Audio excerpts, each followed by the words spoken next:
Hizb ut তৌহিদ আন্দোলন আমরা বিশ্বাস করি যে এটা আল্লাহ কর্তৃক পরিচালিত। এখন আল্লাহ কেমনে পরিচালিত করেন এই জ্ঞান কিন্তু অজ্ঞ জাহেলদেরকে বোঝানো যাবে না। আল্লাহর একটা আধ্যাত্মিক অনুপ্রেরণা আছে। তো আল্লাহ নিজে তো বলেছেন, আল্লাহ যার কল্যাণ চান তার হৃদয়কে দিনের জন্য উন্মুক্ত করে দেন। আমাদের হিজবুত তৌহিদ আন্দোলন আমরা বিশ্বাস করি এটা আমাদের প্রত্যয়, এটা আমাদের ঈমান, যেটা আল্লাহ কর্তৃক পরিচালিত। এখন আল্লাহ কেমনে পরিচালিত করেন এই জ্ঞান কিন্তু অজ্ঞ জাহেলদেরকে বোঝানো যাবে না।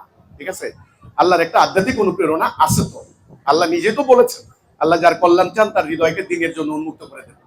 কাজেই আমি মনে করি এই যে আজকে পতাকা নিয়ে এত হুলস্থুল হচ্ছে, এত সংকট সৃষ্টি হচ্ছে, আমি মনে করি এই পতাকার এই ব্যাপারটা আমরা তো জানতাম না যে 6 মাস পরে 1 বছর পরে বাংলাদেশের কলেমার পতাকা নিয়ে এত সমস্যা হবে, এরকম জানতাম না।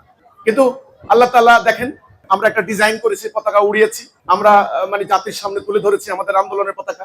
আশা করি পতাকা সংক্রান্ত বিতর্কের মধ্যে হিজবুত তৌহিদকে আর কেউ নিতে পারবে না। কারণ আমাদের লক্ষ্য, উদ্দেশ্য, পতাকা, কর্মসূচি, আমাদের চেইন অফ কমান্ড, আমাদের নেতৃত্ব, কেন্দ্রীয় কমিটি, জেলা কমিটি, থানা কমিটি সব জাতির সামনে পরিষ্কার।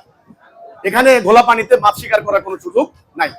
এটা আল্লাহর একটা ফয়সালা। ইনশাআল্লাহ আল্লাহ এইভাবে বাঁকে বাঁকে, মোড়ে মোড়ে আল্লাহ হিজবুত তৌহিদকে আল্লাহ নিজে পরিচালিত করবেন ইনশাআল্লাহ।